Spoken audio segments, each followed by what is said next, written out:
देश में एक बार फिर चुनावी मौसम की शुरुआत हो चुकी है। बीते दिनों चुनाव आयोग ने हरियाणा और जम्मू कश्मीर में विधानसभा चुनाव की तारीखों का ऐलान कर दिया। हरियाणा में 1 चरण में और जम्मू कश्मीर में 3 चरण में वोटिंग होनी है।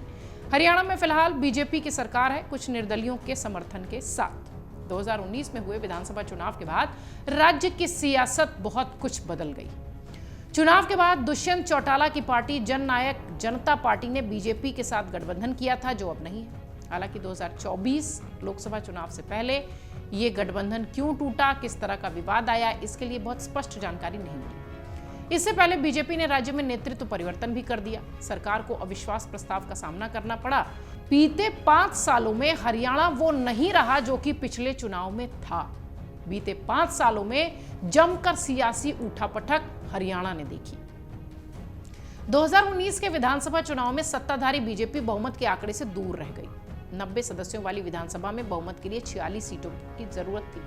चुनाव के बाद 10 सीटों वाली जेजेपी के साथ पार्टी ने गठबंधन किया और राज्य की सत्ता में वापसी की। 27 अक्टूबर 2019 को मनोहर लाल खट्टर हरियाणा के मुख्यमंत्री के रूप में शपथ ग्रहण करते दिखाई पड़े।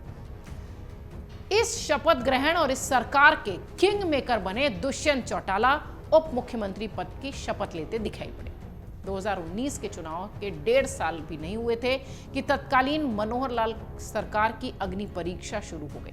समय था जब हरियाणा, पंजाब समेत देश भर के किसान 3 कृषि कानूनों के खिलाफ प्रदर्शन कर रहे थे। सरकार में शामिल ही कुछ विधायकों ने कृषि कानूनों को लेकर असहमति जताई। इसके अलावा एलनाबाद से इंडियन नेशनल लोकदल के विधायक अभय सिंह चौटाला ने जनवरी 2021 में कृषि कानूनों के खिलाफ इस्तीफा दे दिया। इस दौरान चौटाला ने यहां तक कहा कि उनके इस्तीफा देने की वजह हरियाणा विधानसभा में इस्तीफों की झड़ी लग जाएगी आगे, और वजह किसानों का साथ है। इसी विरोध प्रदर्शन के बीच मार्च 2021 में कांग्रेस मनोहर लाल सरकार के खिलाफ अविश्वास प्रस्ताव ले आई। हालांकि सरकार के खिलाफ लाया गया कांग्रेस का यह अविश्वास प्रस्ताव गिर गया। सरकार को 55 विधायकों का सदन में साथ मिला। 32 विधायकों ने कांग्रेस के अविश्वास प्रस्ताव के समर्थन में मत किया। उस वक्त विधानसभा में कुल विधायकों की संख्या 88 थी, 88।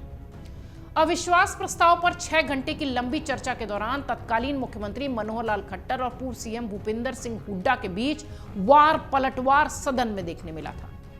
2021 में सरकार के खिलाफ अविश्वास प्रस्ताव गिरने के बाद मनोहर लाल मार्च 2024 तक मुख्यमंत्री बने रहे। लोकसभा चुनाव से ठीक पहले हरियाणा की सियासत में बड़ा बदलाव हुआ और बीजेपी ने मनोहर लाल खट्टर को हटाकर ओबीसी समुदाय से आने वाले बीजेपी के प्रमुख नेता, हरियाणा में बहुत एक्टिव रहने वाले नायब सिंह सैनी को मुख्यमंत्री बना दिया। 12 मार्च 2024 को सैनी ने मुख्यमंत्री पद की शपथ ली। इसके साथ ही 5 विधायकों को मंत्री पद की शपथ दिलाई गई। 19 में बीजेपी ने नायब सिंह सैनी कुरुक्षेत्र लोकसभा सीट से चुनाव मैदान में उनको उतारा था और वो वहीं से संसद पहुंचे थे।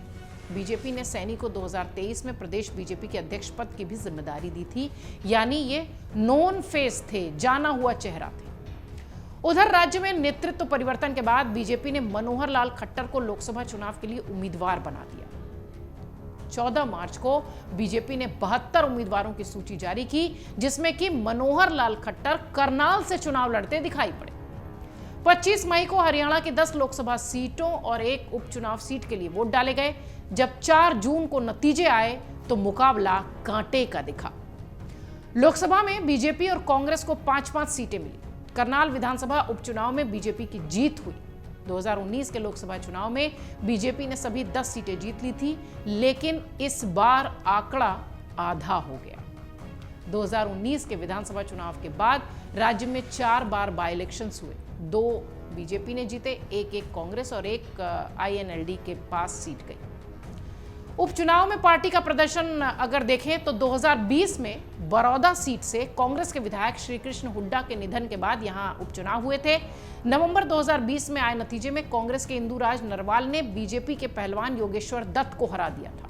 2021 में एलनाबाद से आईएनएलडी विधायक अभय सिंह चौटाला ने जनवरी 2021 में कृषि कानूनों के खिलाफ इस्तीफा दिया था, जो अभी हमने आपको बताया, और उपचुनाव यहां पर भी हुए। नवंबर 2021 में जब नतीजे आए तो अभय सिंह चौटाला दोबारा विधायक बन गए। बीजेपी जेजेपी गठबंधन प्रत्याशी गोविंद कांडा दूसरे नंबर पर यहां रहे, जबकि कांग्रेस के प्रत्याशी पवन बेनीवाल की जमानत जब्त हो गई। 2022 में आदमपुर से कांग्रेस के विधायक रहे कुलदीप बिश्नोई ने सितंबर 2022 में विधानसभा सदस्यता से इस्तीफा देकर बीजेपी का दामन थाम लिया, जिसके चलते यहां भी उपचुनाव हुए। हरियाणा में बीजेपी सरकार स्वर्गीय भजन लाल के परिवार और कांग्रेस के लिए प्रतिष्ठा का प्रश्न बनी। आदमपुर विधानसभा सीट पर उपचुनाव में भजन लाल के पौत्र और बीजेपी उम्मीदवार बिश्नोई ने विजय हासिल की। भव्य बिश्नोई इनका नाम है। नवंबर 2022 में आए नतीजे में भव्य ने कांग्रेस उम्मीदवार पूर्व केंद्रीय मंत्री जयप्रकाश को भी हरा दिया, यानी यह सीट बीजेपी के हिस्से आ गई। 2024 में करनाल विधानसभा सीट पर हरियाणा में इसी साल 25 मई को उपचुनाव हुए। 2019 में करनाल लोकसभा सीट से चुने गए नायब सिंह सैनी जब मुख्यमंत्री बन गए तो ये सीट खाली हुई।